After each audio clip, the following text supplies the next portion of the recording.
नमस्ते students, BSTC second year और अपना सब्जेक्ट है स्वास्थ्य एवं शारीरिक शिक्षा शिक्षण, जिसमें हम इकाई फर्स्ट पढ़ रहे हैं। इकाई फर्स्ट का जो अपना टॉपिक चल रहा था वो था स्वास्थ्य और खुशहाली के जैविक पक्ष। आज हम इसके कुछ बिंदु बचे हुए थे स्वास्थ्य एवं खुशहाली के जैविक पक्षों के बारे में।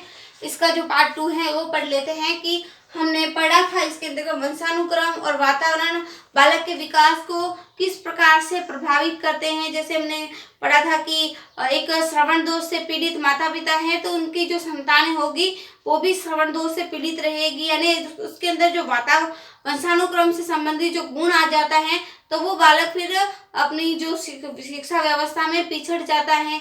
यदि किसी के माता पिता विवेकशील हैं, किसी अच्छे बुद्धि से परिपूर्ण है तो उनकी जो संतानें होगी वो भी बुद्धि उपलब्धि को प्राप्त करेगी। और दूसरा हमने पढ़ा था वातावरण, कि जैसे वातावरण में बालक को ढालोगे, जैसे वातावरण के अंदर बालक रहेगा वह अपने आप उसी वातावरण के अकॉर्डिंग अपने को समायोजित करने का प्रयास करेगा। यदि शिक्षित वातावरण में डालोगे तो बालक अवश्य ही शिक्षा को प्राप्त करेगा। यदि किसी बालक को आप घुमगड़ बालक के साथ में जाने दोगे तो वो बालक उसी प्रकार का बनेगा। इस संदर्भ में जो स्टीफेंस थे उन्होंने अपने विचार भी दिया था। उन्होंने कहा था कि एक बालक जितना अधिक समय जिस वातावरण में रहता है, उन्होंने अपने शब्दों में कहा कि एक बालक जितना अधिक समय जिस वातावरण में रहता है वह उतना ही अधिक उस वातावरण की ओर उन्मुख रहता है, उससे ही अधिक वो वातावरण की ओर अग्रसर रहेगा। अब इसका तीसरा जो कारण है वो है बुद्धि।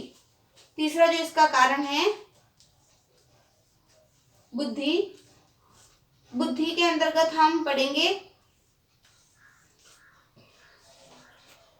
कि जैविक कारकों में एक प्रभावशाली कारक होता है बुद्धि या मानसिक योग्यता। इसको हम बुद्धि या मानसिक योग्यता की संज्ञा भी दे सकते हैं, यानी ये महत्वपूर्ण व्यक्ति के लिए महत्वपूर्ण कारक माना जाता है। यह एक व्यक्ति को दूसरे व्यक्ति से भिन्न रखती है। जो ये बुद्धि होती है यह एक व्यक्ति को दूसरे व्यक्ति से भिन्न रखती है, यानी इसी के कारण व्यक्ति को अपनी एक अलग पहचान मिलती है, व्यक्ति की एक अलग प्रतिष्ठा का निर्माण होता है। वो बुद्धि के कारण ही होता है, क्योंकि हर व्यक्ति के अंतर्गत इस प्रकार की प्रकटशाली बुद्धि नहीं होती है। कोई व्यक्ति ऐसे होते हैं जो अपनी बातों को आराम से दूसरे व्यक्ति के अंदर समायोजित हो जाते हैं, यानी दूसरे व्यक्ति को अपनी ओर तुरंत आकर्षित कर देते हैं, अपनी प्रतिष्ठा को तुरंत ही प्राप्त कर लेते हैं। इसलिए वो बुद्धि होती है वो ही व्यक्ति को दूसरे व्यक्ति से भिन्न रखती है। बुद्धिमान व्यक्ति वह होता है जो जीवन की विभिन्न परिस्थितियों का सामना करने में सक्षम हो। इसमें कहा है कि बुद्धिमान व्यक्ति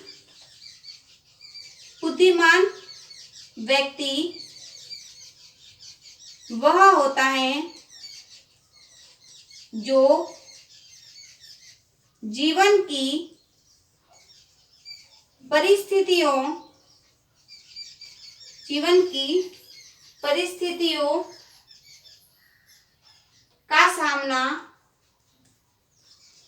की परिस्थितियों का सामना करने में सक्षम हो।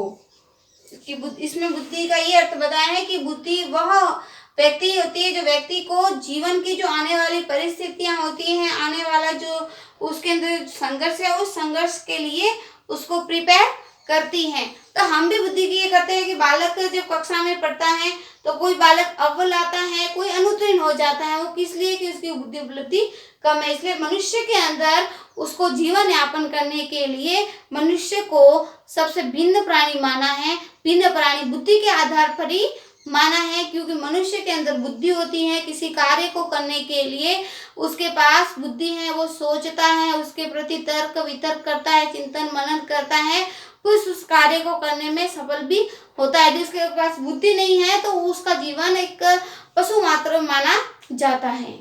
इसलिए उसको समाज में अपनी प्रतिष्ठा बनानी है, किस प्रकार में समाज में किस प्रकार का व्यवहार करना है, समाज के अंदर किस प्रकार का कार्य करना है, किस प्रकार की बातचीत करनी है, ये सभी बातें तभी जान सकेगा जब उसके पास व्यवहारिक ज्ञान होगा। व्यवहारिक ज्ञान तभी आएगा जब उसके पास बुद्धि उपलब्ध होगी। नेक्स्ट है भाषा। नेक्स्ट है भाषा। अब मनुष्य की भाषा होती है क्या? अन्य प्राणियों की भाषा नहीं होती क्या? अन्य प्राणियों की भी भाषा होती है, लेकिन उस भाषा को समझने के लिए मनुष्य के पास विवेक होना चाहिए। गाय भैंसों, अन्य पशु पक्षियों, उनकी भी अपनी एक भाषा होती है जिस भाषा में वो समझ सकते हैं, लेकिन मनुष्य की भाषा होती है वो सबसे भिन्न मानी जाती है। तो व्यक्ति का विकास भाषा ज्ञान के द्वारा बिना संभव होता है, यानी व्यक्ति का विकास तभी हो सकता है जब उसको भाषा का संपूर्ण ज्ञान होगा। यानी व्यक्ति के विकास के लिए उसको भाषा ज्ञान होना अति आवश्यक है। यानी जब वो एक दूसरे के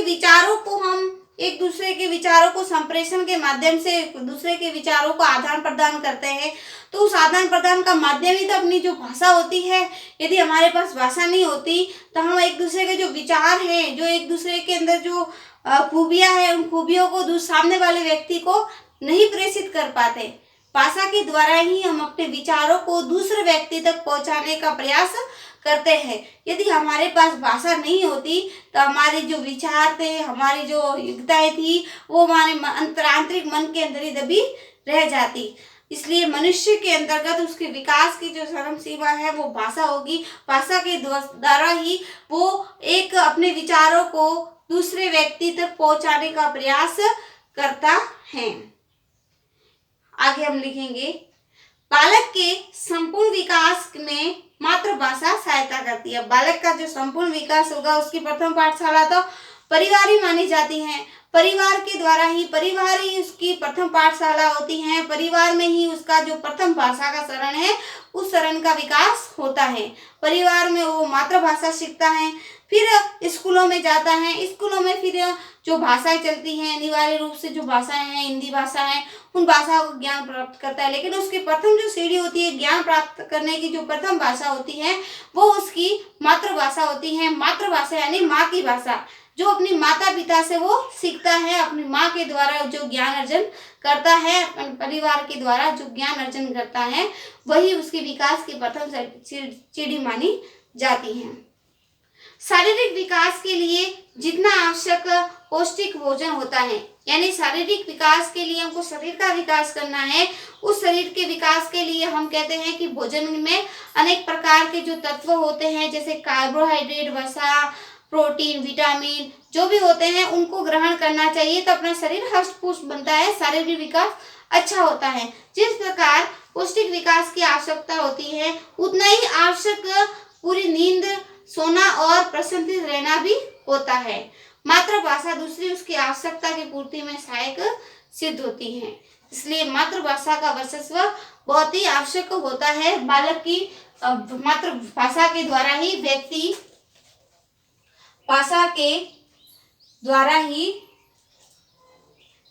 व्यक्ति अपने विचारों का आदान प्रदान कर सकता है। बिना भाषा के द्वारा व्यक्ति अपने विचारों को एक दूसरे व्यक्ति को नहीं बता सकता था।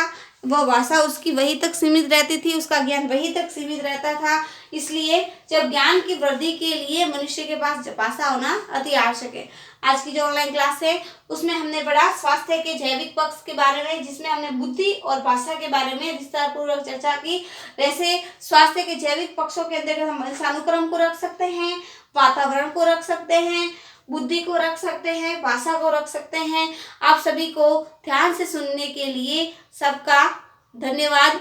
कल हम इसके जो नेक्स्ट अपनी जो क्लास होगी उसमें हम इसके जो सामाजिक पक्ष है, प्रसन्नता एवं खुशहाली का जो सामाजिक पक्ष है, उस पक्ष के बारे में चर्चा करेंगे। आज के लिए इतना ही। आप सभी को ध्यान से सुनने के लिए धन्यवाद।